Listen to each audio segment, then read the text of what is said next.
قبلا خدمتتون عرض کردم که رژیم آخوندی به چه خس و خاشاکی در تبلیغاتش متوسل میشه که یه جوری خلاصه جواب نیروهای مسئله دار رو در حال ریزشش رو بده و اینها رو یه طوری نگه داره.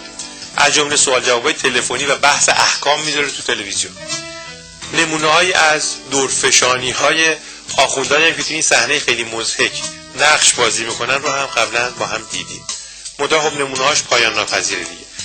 من اجازه می‌خواستم که چند تا از صحنه‌های مضحک یکی دیگر از آخوندانی که این برنامه شرکت کرده ببینیم و بعد قطعه طنزی رو که دست‌اندرکاران طنز پیکشادی آماده کردن با هم مشاهده. اینجا هم موردی است که اگر شما خودتون تشخیص میدید که موسیقی تند هست و حرام هست یا آهنگ غیر مجازی است شرعاً ولو مجوز داشته باشه از یک وزارت خونه‌ای، گوش دادنش حرام هست.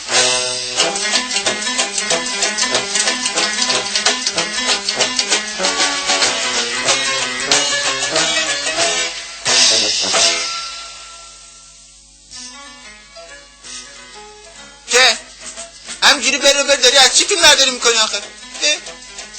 چی هم منتظری من به سلام کنم؟ آخه بزرگتری گفتن کوچکتری گفتن. من میگن حجت الاسلام کهنسال. ببین آخر عاقبت ما چی شده که باید بشینیم کنار این فسقلی سوال جواب بدیم. نخند جنگ شروع میشه. به چی میخندی؟ خوب منم همینجوری به ریختت بخندم. بیا همین که آدم‌ها خنده منو ببینن ایمیلاشون جواب میگیرن. خوبه؟ خیلی خوب خیلی خوب. خب به تعداد زیادی از سوالاتی که از طریق ایمیل به دست ما رسیده بود پاسخ گفتیم و حالا میخوایم یک تلفن بشنویم. با احترام سلام میگم بهتون. سلام، من دیشب یه خواب دیدم یه گاو لاغر از تو آب اومد بیرون، بعد یه خری چند تا خر دیگر رو انداخت تو آب. میخواستم بدونم تعبیر این خواب چی میشه. شما هم خسته نباشید، ممنون از تماستون. حاج قبه پاسخ بدم بشنویم. بله باید بگم که خواب خیلی خوبی دیدین. این همون خوابیه که مقام عظما برای هممون دیدن. تعبیرش اینه که آقای احمدی نژاد برای بار دوم توسط مقام عظما از آب انتخابات میاد بیرون و بقیه کاندیداها توسط مقام عظما میرن تو آب. بله.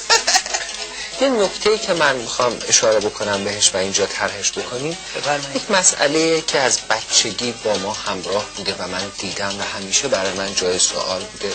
نه تو خود مسائل بچگی تو اینجا واسه ما باز نکن. یه جوری میگی بچه که انگار الان بزرگ شدی. همین الان باید یکی تر خوشت کنه تو رو که یه وقت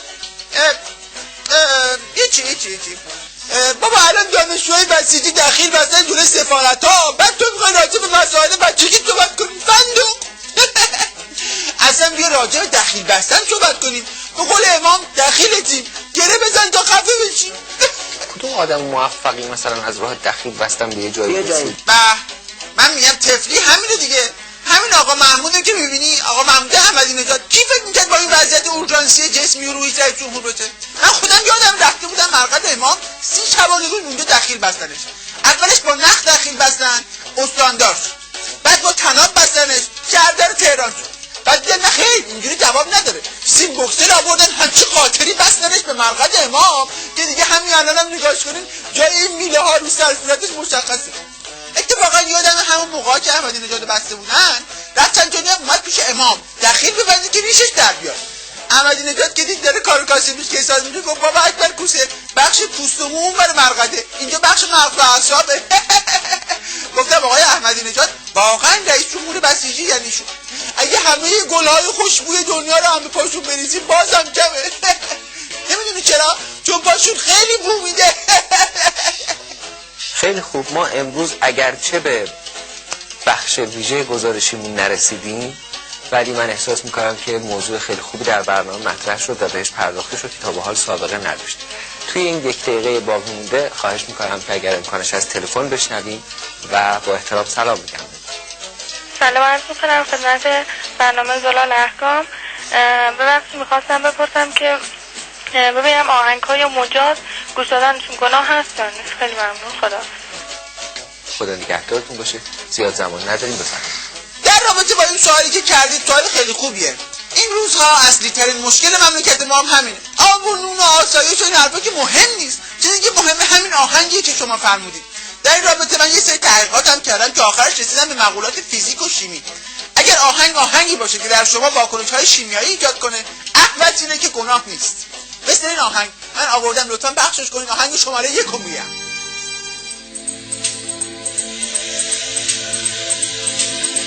همونطور که می‌بینید این آهنگ فقط به درد مقام عثمان میخوره که پشت دیوارهای سنگی گیر کرده. آخه این آهنگ از درون داغون میکنه، خیلی داغون میکنه. حالا میشه آهنگ دوم پخش کنید که من بهتون بگم، در حین پخشش میگم بهتون. بله، تو این آهنگ فیزیک و شیمی قاطی میشه به این صورت: حرکت دست داشته شما 12 سانت راست، 12 سانت چپ، زاویه گردن ماکسیموم 10 درجه راست، 10 درجه چپ. دقت کنید که تکون نخوره کمرتون را، وگرنه هم خودتون حروم میشید هم آهنگ. یا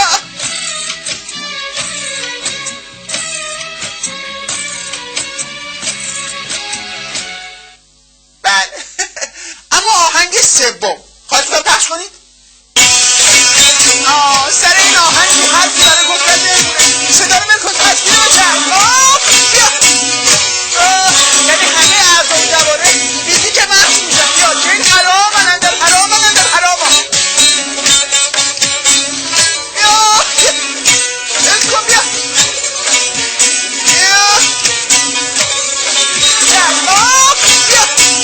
آها تموم شد. بعد البته انسان جایز الخطاست دیگه.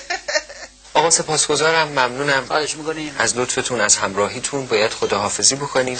چرا خداحافظی بکنیم؟ یه سوال دیگه مونده. اون چیه که از گل بهتره، از دنیا با ارزش تره، از فرشته پاکتره؟ واقعا تو چه خنگی؟ هنوز منو نشناختی؟ واقعا که هنوز منو نشناخته؟